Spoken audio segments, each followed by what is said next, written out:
Performance est l'un des éditeurs de solutions d'évaluation les plus en vue du marché. En 2014, il a généré un chiffre d'affaires de 5,2 millions d'euros, soit une croissance de 20% par rapport à 2013. Un chiffre qui devrait encore grandir, puisque la société qui a été rachetée par le groupe Juliette formule de grosses ambitions à l'international. D'ici 2018, Performance espère générer 50% de son chiffre d'affaires à l'étranger. Comment l'éditeur parvient-il à occuper la place de leader sur le marché concurrentiel de l'évaluation? Quels sont ses axes de croissance pour les 5 prochaines années? La réponse en images dans ce nouvel épisode d'Au cœur de, tourné à Neuilly-sur-Seine et à Nantes. Comment se répartissent vos activités entre l'édition de test et les services? Aujourd'hui, je vais dire que c'est 80-20. On a tendance à aller plutôt vers du 75-25, 80% sur des produits et puis 20% sur des prestations de services qui peuvent être de la formation, de l'accréditation et des prestations de conseil, beaucoup de prestations de conseil puisqu'on se développe sur des prestations, notamment sur le collectif et l'évaluation collective des équipes. Alors tout d'abord, nous avons 1000 clients actifs, c'est-à-dire 1000 clients qui ont un lien contractuel chaque année avec Performance. 3 catégories de clients, les administrations, collectivités, entreprises, ça c'est une première catégorie. Deuxième catégorie, ce sont tous les prestataires qui interviennent en reconversion, sélection, repositionnement professionnel, bilan.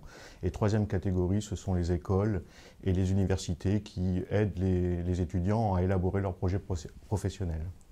Pourquoi choisir les tests de performance plutôt que ses concurrents sur le marché ? Alors, en premier lieu, nous garantissons les standards en termes de validation psychométrique, mais nous apportons bien plus auprès de nos clients.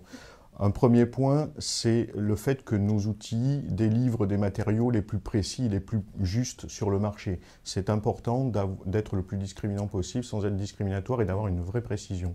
Le deuxième point est de créer ce lien entre la compréhension des postures managériales ou relations clients dans l'entreprise et de les connecter en fait aux prises de décision des dirigeants. Les 3 qualités principales d'un test sont 1. La sensibilité. Est-ce que mon test permet vraiment de différencier les personnes entre elles? 2. Ce qu'on appelle la fidélité. Et là, on touche spécifiquement à la précision de la mesure qu'on va appréhender à travers la notion de reproductibilité des résultats dans le temps. Et 3e critère, c'est la validité, c'est le critère vraiment central. Donc on va vérifier principalement qu'il y a une bonne adéquation entre les résultats du test et les construits théoriques.